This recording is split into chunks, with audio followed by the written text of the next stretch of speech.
Hello my dear student, आप लोग कैसे हैं। देखिए, हम लोग हाई स्कूल का द्विघात समीकरण चल रहे थे। द्विघात समीकरण, द्विघात समीकरण।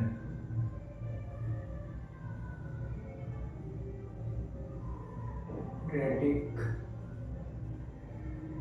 इक्वेशन। इसमें प्रश्नावली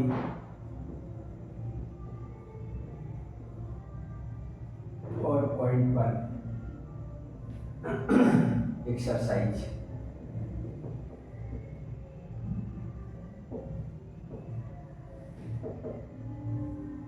ठीक है, इसमें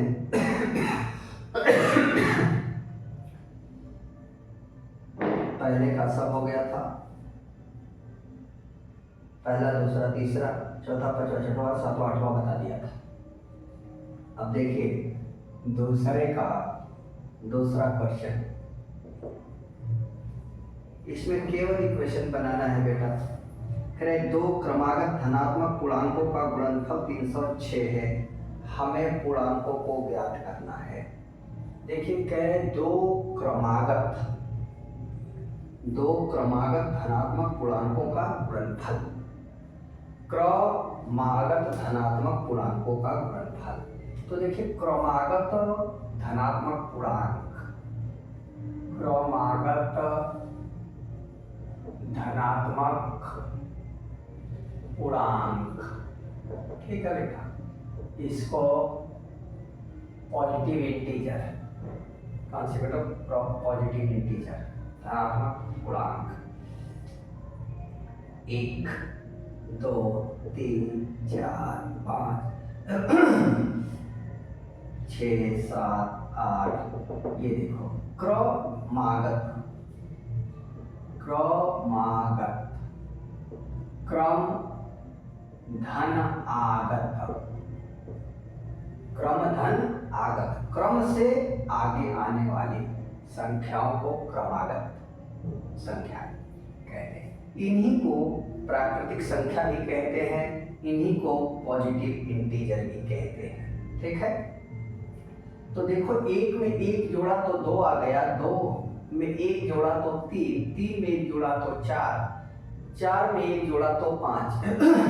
एक की क्रमागत क्या है 2, 2 की क्रमागत 3, 3 की क्रमागत 4, 4 की क्रमागत 5। सक्सेसर भी कहते हैं, 3 का 4, 4 का 5, एक जोड़ा लेकर। तो क्रमागत धनात्मक पूर्णांक, तो किसी भी धन पूर्णांक में एक जोड़ देने पर उसकी क्रमागत धन पूर्णांक संख्या ज्ञात हो जाती है। क्या निकल के आया बात? किसी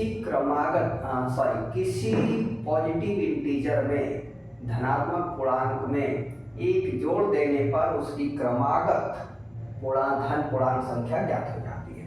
तो कह रहे कि दो क्रमागत धन पूर्णांकों का गुणनफल, कौन? दो क्रमागत धन पूर्णांकों का गुणनफल। तो पहले हम मान लेंगे, माना दो क्रमागत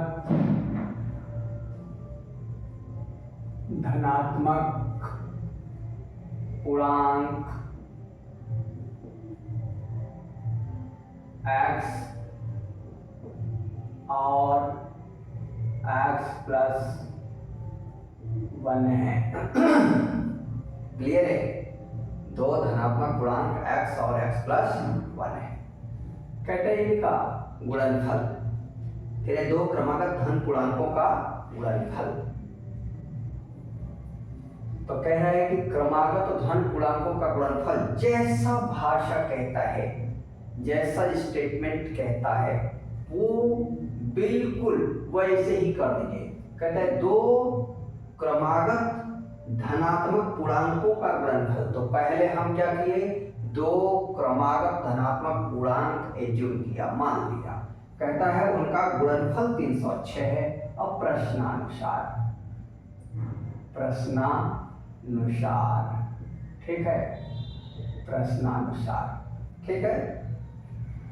क्या हो जाएगा भाई प्रश्नानुसार?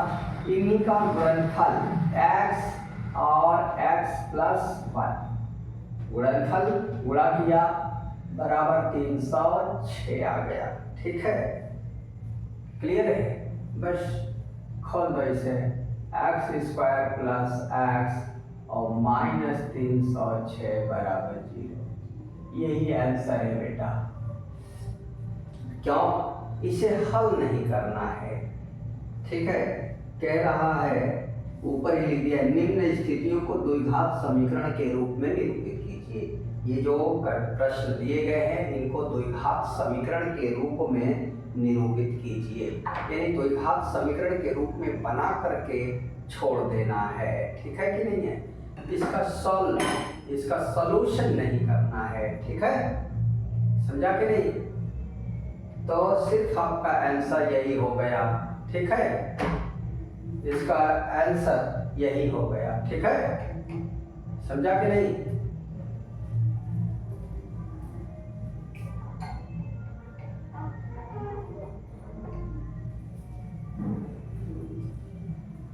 यदि कहा होता कि दो क्रमागत धन पूर्णांक ज्ञात कीजिए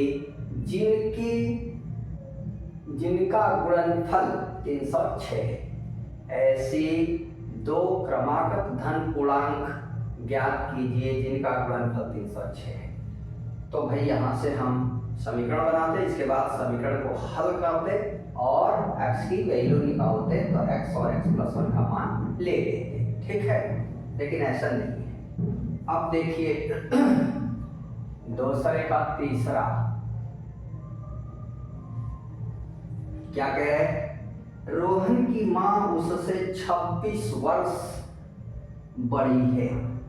रोहन एक बच्चा है, उसकी मां उससे 26 वर्ष बड़ी है, ठीक है।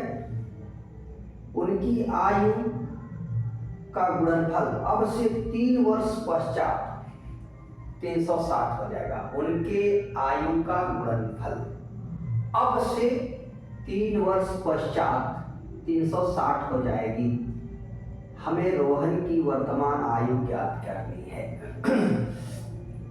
क्लियर है? तो देखिए, मैं बार बार यही कहता हूं और हम कहते कहते थकते नहीं, और आप सुनते सुनते पता नहीं थकते हैं कि नहीं, आप जाने कि कॉन्सेप्ट को जानिए। जैसे इसमें प्रश्न में आया शब्द 3 वर्ष पश्चात, मतलब 3 वर्ष आफ्टर, 3 वर्ष बाद। तो अब आपको पता होना चाहिए कि 3 वर्ष, आज आपकी उम्र जितनी है उसके 3 वर्ष बाद आपकी उम्र क्या होगी।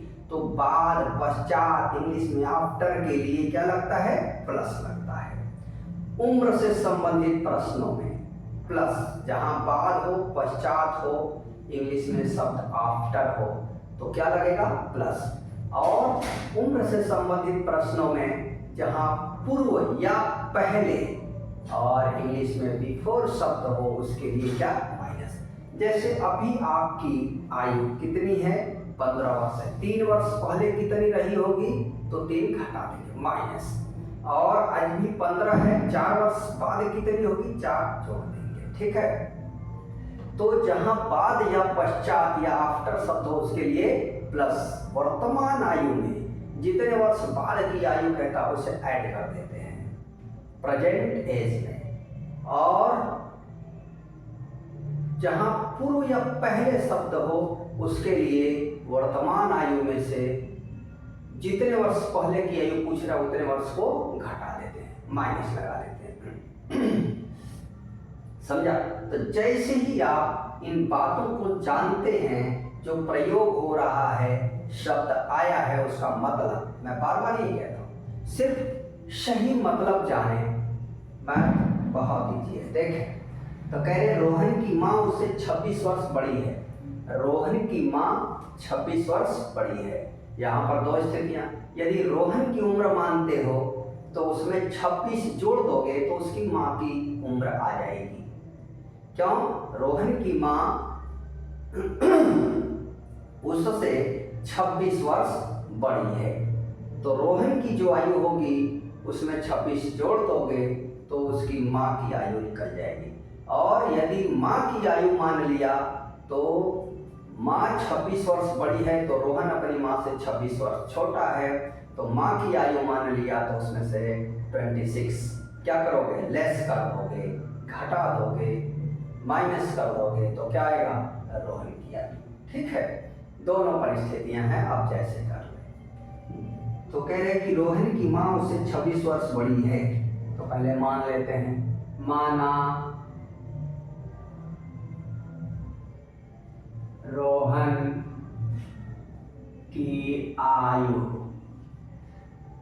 x वर्ष है। अब देखो यहाँ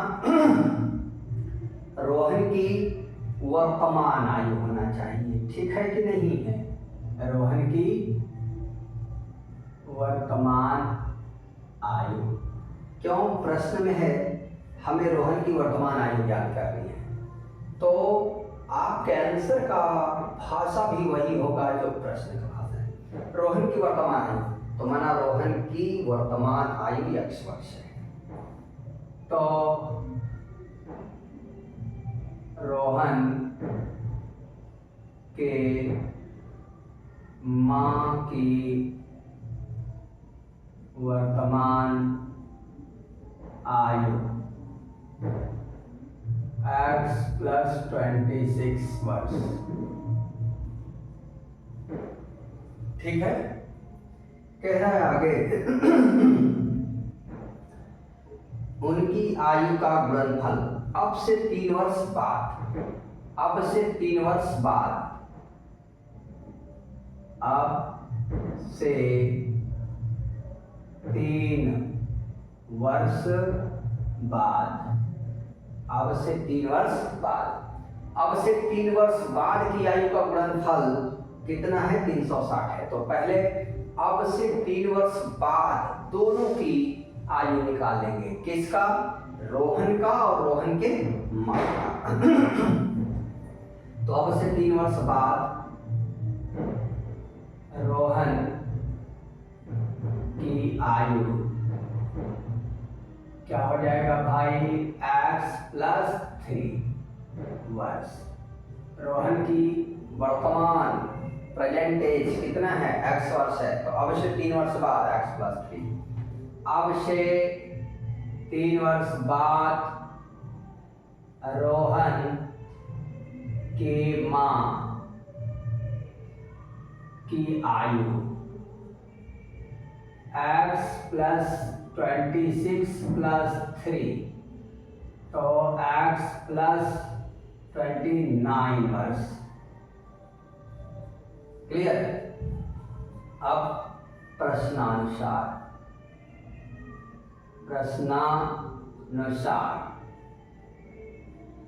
अकॉर्डिंग टू क्वेश्चन क्या है? उनकी आयु का गुणनफल अब से 3 वर्ष पश्चात 360 हो जाएगा, तो x + 3 रोहन की आयु 3 वर्ष बाद, x + 3 माँ की आयु x + 29 = 360। अब मल्टीप्लाई कर दो, x² + 29x + 3x + 20 23 60 9 27 87 और -360 = 0।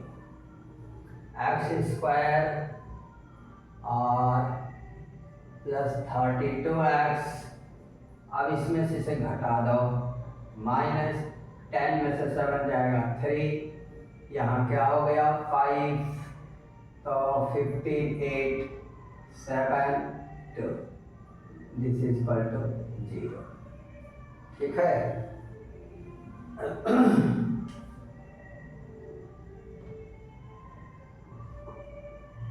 973 क्लियर है? बस यही आपका आंसर हो गया बेटा। यदि कहा होता प्रश्न में कि रोहन की वर्तमान आयु ज्ञात कीजिए, तब इसको हल कर दें, लेकिन पहले ही ऊपर लिख दिया निम्न स्थितियों को द्विघात समीकरण के रूप में निरूपित कीजिए। देखिए समीकरण बनाना बहुत आसान है, बहुत आसान है। सिर्फ और सिर्फ आपको क्या करना है, इसकी भाषा, प्रश्न के भाषा को समझना है। और भाषा जैसे कह रहा है, इतना अधिक है, इतना कम है, गुणनफल है, भागफल है, इसका इतना गुना है, ठीक है। सिर्फ उस मतलब को समझ जाना है और साधारण बात आपको समझनी है, ठीक है।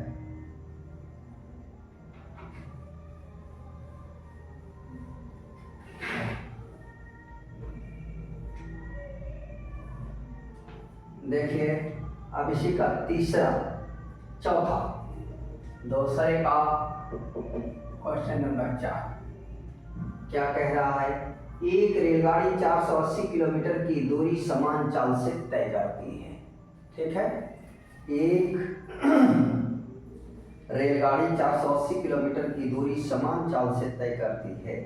यदि उसकी चाल 8 किलोमीटर प्रति घंटा कम होती तो वह उसी दूरी को तय करने में 3 घंटा अधिक लेती।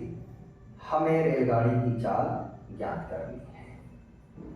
480 किलोमीटर की दूरी समान चाल से तय करती है। देखिए बात को समझिए, ए और बी दो स्थान हैं। कह रहे हैं कि एक रेलगाड़ी 480 किलोमीटर की दूरी समान चाल से तय करती है। 480 किलोमीटर, यहाँ से यहाँ तक की दूरी कितनी है, 480 किलोमीटर। कह रहे हैं कि एक रेलगाड़ी 480 किलोमीटर की दूरी समान चाल से तय करती है। समान चाल, समान चाल का मतलब होता है कि एक्सेलरेशन शून्य हो जाएगा, यानी कि त्वरण शून्य हो जाएगा, यानी न वेग उसका बढ़ रहा है ना घट रहा है, कि स्थिर चाल, कांस्टेंट स्पीड से चल रहा है। इसकी चाल 8 किलोमीटर कम होती तो वह उसी दूरी को तय करने में 3 घंटा अधिक समय लेती, ठीक है। तो कह रहा है कि हमें रेलगाड़ी की चाल ज्ञात करें। तो देखिए जो भी चीज वहां रोहन की आयु ज्ञात करनी थी वर्तमान, तो रोहन की वर्तमान आयु मान लिया। क्रमागत संख्याएं तो x और x+1 मान लिया, ठीक है, क्रमागत संख्या। यहाँ रेलगाड़ी की चाल ज्ञात करनी है तो हम रेलगाड़ी की चाल मान लेते हैं। जो भी प्रश्न में ज्ञात करना होता है, अननोन होता है और उसे हमें ज्ञात करना है। अब यहाँ क्या, रेलगाड़ी की चाल ज्ञात करनी है, तो रेलगाड़ी की चाल अज्ञात है, डिस्टेंस पता है, ठीक है, और समय के बारे में दिया है, ठीक है, कि वह 3 घंटा अधिक लेती है, ठीक है। क्या बिल्कुल पूछ रहा है आपसे, वो पूछ रहा है आपसे रेलगाड़ी की चाल क्या है। तो रेलगाड़ी की चाल, ठीक है, हम क्या करते हैं, मान लेते हैं, ठीक है। रेलगाड़ी की चाल तो मान लेते हैं। माना रेलगाड़ी की चाल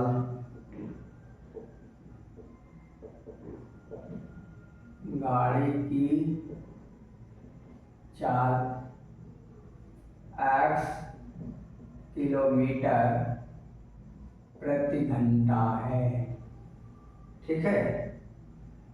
रेलगाड़ी की चाल x किलोमीटर प्रति घंटा है, ठीक है। ये चाल निकालना था, चाल हमने मान लिया। तो ये इस चाल से वो 380 किलोमीटर जाने में कितना समय लेगी ये निकालेंगे। तो 480 किलोमीटर तय करने में रेलगाड़ी x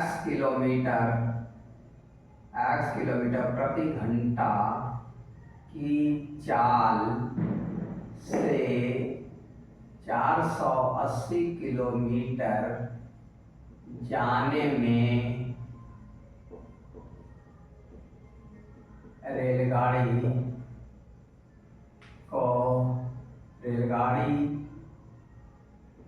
द्वारा लिया गया समय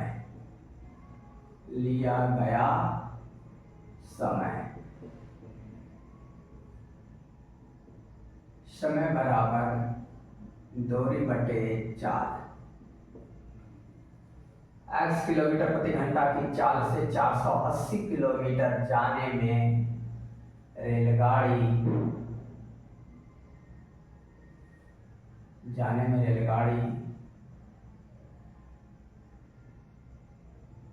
के द्वारा लिया गया समय, चलो, या रेलगाड़ी द्वारा लगा समय, ठीक है। तो समय बराबर दूरी 480 बटे दूरी बटे चाल x, इतना क्या आ गया, घंटा। फिर आगे कहता है यदि इसकी चाल 8 किलोमीटर प्रति घंटा कम होती, जब रेलगाड़ी की चाल 8 किलोमीटर प्रति घंटा कम हो, तो रेलगाड़ी की चाल x है, उसमें से 8 घटा दो, इतना किलोमीटर प्रति घंटा।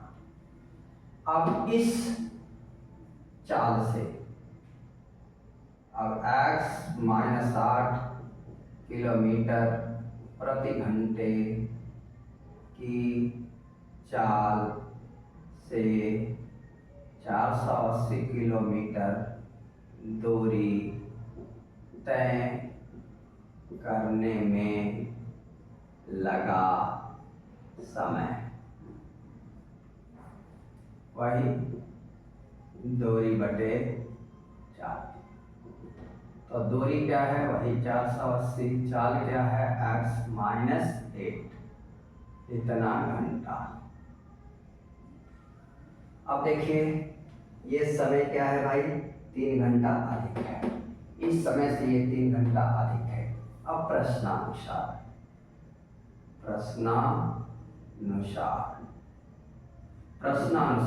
इंग्लिश में अकॉर्डिंग टू क्वेश्चन, ठीक है। तो प्रश्नानुसार क्या बनेगा भाई, ये समय 3 घंटा अधिक है, तो इस समय से इसको घटा दोगे बराबर 3 मिल जाएगा, यानी ये 3 कम है तो इसमें 3 जोड़ दोगे, इसके बराबर आ जाएगा, ठीक है। या इसमें से 3 घटा तो इसके बराबर हो जाएगा, 3 कंडीशन बनता है। तो ये 3 घंटा अधिक है, तो 480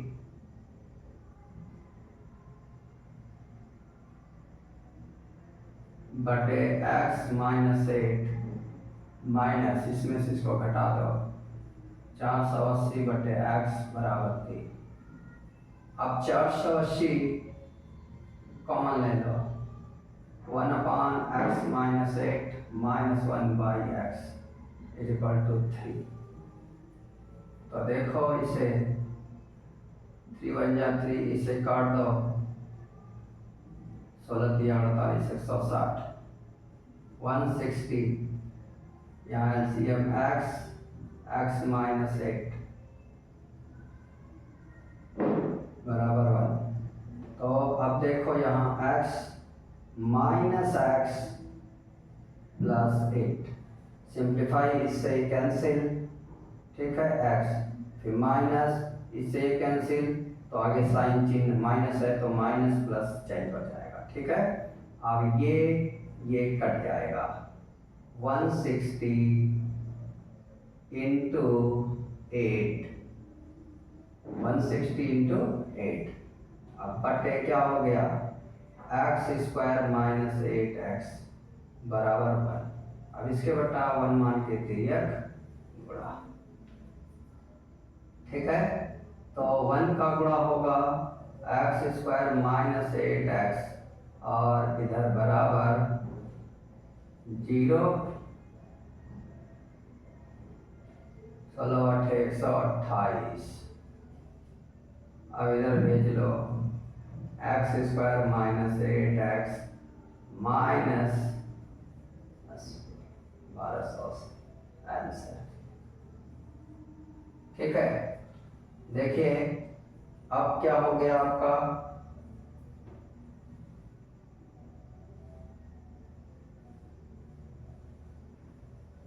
ठीक है, देखिए x² माइनस 8x माइनस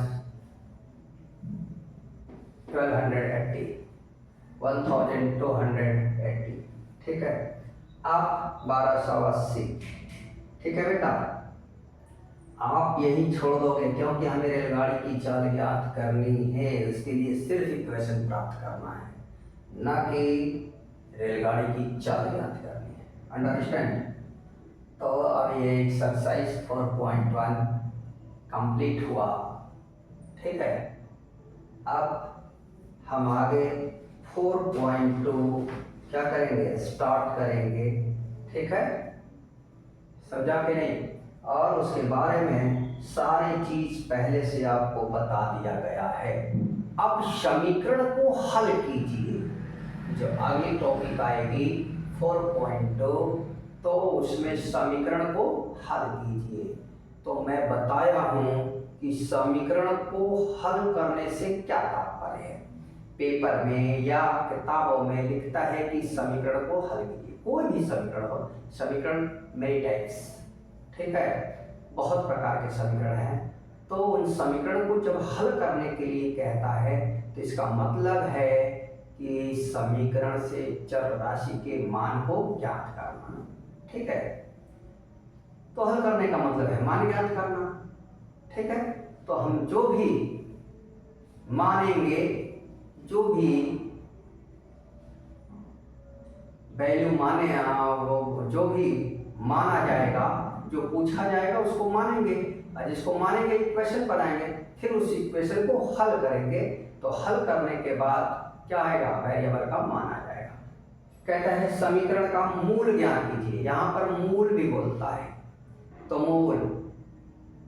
मूल का मतलब चर राशि का मान, तो मूल चर राशि के वे मान जो दिए गए समीकरण को संतुष्ट करते हैं, समीकरण के मूल कहलाते हैं, ठीक है। तो हम समीकरण को क्या करेंगे बेटा, हल करेंगे, ठीक है। कोई आपत्ति इसमें? और इसको हल करने के लिए पहले ही बता दिया है कि द्विघात समीकरण, यहाँ पर जो हम लोग देखेंगे दो प्रकार के, शुद्ध द्विघात समीकरण और मिश्र, दोनों को हल करना बताया है। तो अब इसमें इबारती प्रश्न भी होगा, तो पहले समीकरण बनाएंगे फिर हल करेंगे, ठीक है। मैं आशा करता हूँ कि आप लोगों को ये शैली बहुत पसंद आती होगी पढ़ाने की। वीडियो को मजा आए पढ़ने में तो वीडियो को लाइक करें, शेयर करें, चैनल को सब्सक्राइब जरूर करें, ठीक है, ताकि तुरंत के तुरंत नोटिफिकेशन आपको मिल जाए। तो जिन्हें इसका स्क्रीनशॉट लेना हो ले लें। Okay, thank you.